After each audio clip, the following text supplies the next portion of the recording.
안녕하세요. 그림책TV 시청자 여러분. 오늘은 드라마 스카이캐슬의 학생들에게 추천해주고 싶은 책을 가지고 왔습니다. 첫 번째 책은 빨간 매미라는 책인데요. 이 책은 눈앞의 작은 욕심으로 문구점에서 지우개를 훔치면서 아이가 느끼는 죄책감을 다룬 책이에요. 아이의 입장에서 양심의 가책을 느끼며 괴로워하는 모습들, 그리고 1인칭 시점에서 아이의 내적 갈등이 잘 드러나 있습니다. 크고 작은 잘못으로 양심의 가책을 느끼고 계신 분들이 읽으시면 참 좋을 것 같습니다. 그러면 이제 덕희님과 윤기씨와 함께 이 책에 대해서 이야기 나눠보도록 할게요. 이 책의 제목이기도 한 빨간 매미가 상징하는 것은 무엇일까요? 네, 빨간 매미는 지우개를 훔친 아이의 죄책감과 양심의 소리를 구체적인 형상으로 표현한 것이 아닐까 하는 생각이 듭니다. 네, 그러면 잘못에 대한 아이의 고백에 어른들은 어떻게 대처하면 좋을까요? 네, 우선 아이가 잘못을 고백했다는 그 용기에 대해서는 우선 인정을 하고 칭찬을 해줘도 될 것 같습니다. 아이와 함께 잘못된 부분을 수정하기 위해서 어떠한 방법으로 책임을 질 것인가에 대해서는 상의를 하고 문제를 해결해 나갈 필요가 있다고 생각합니다.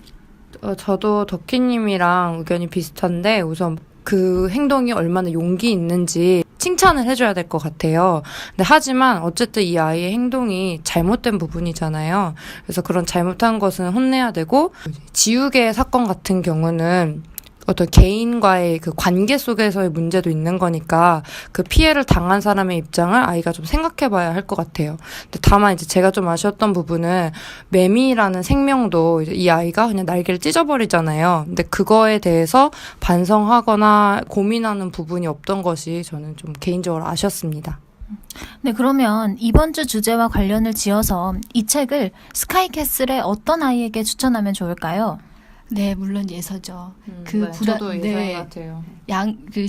유출된 시험지로 만점을 맞고 난 다음에부터 불안에 떨잖아요. 그 모습이 이 빨간 매미 그림책의 주인공과 오버랩 되면서요. 예서에게 딱 추천해주고 싶은 책입니다. 저도 당연히 예서고요. 그다음에 이제 18회에서 보면 예서가 진범을 알고 진실을 알고 있는데도 그거를 자기 이득을 위해서 덮잖아요.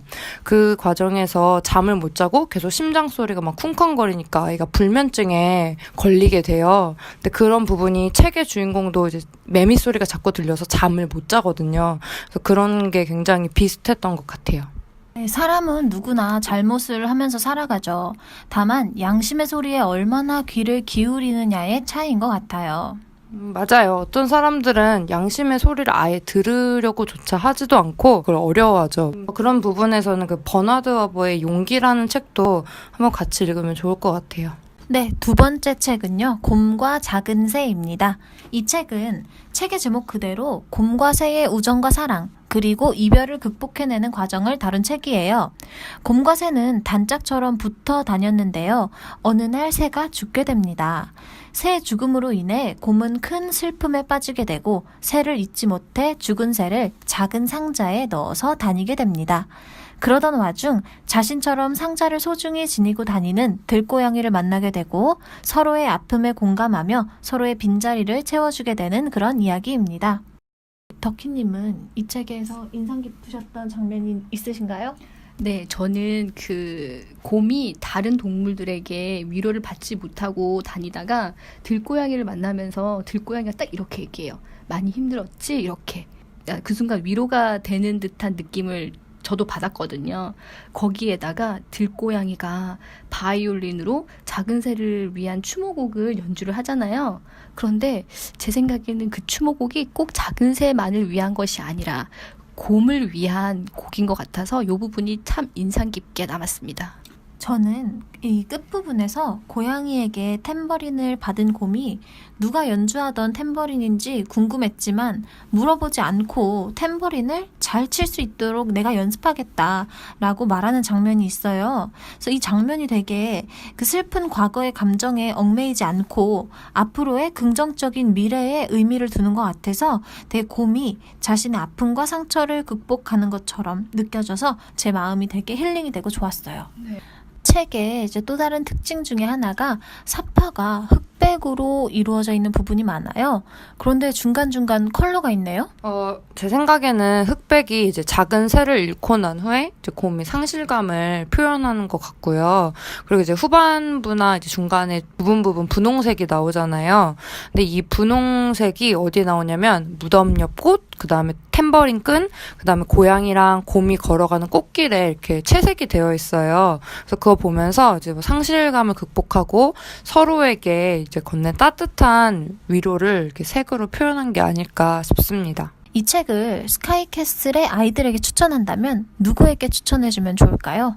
그 해나의 죽음으로 인해서 슬픔을 겪고 있는 스카이캐슬의 모든 아이들에게 이 책을 추천해주고 싶습니다. 왜냐하면 해나의 죽음으로 인해서 어른들은 어느 것이 진실이냐 범인 찾기에만 급급하고 있는 상황이거든요. 그런데 실질적으로 스카이캐슬에서 같이 살았던 해나가 죽음으로 인해서 그 아이들은 많은 충격을 받았을 거라고 생각이 들거든요. 저는 그 해나의 죽음 사건 이후에 어른들의 모습이 사실 좀 굉장히 충격적이었는데요.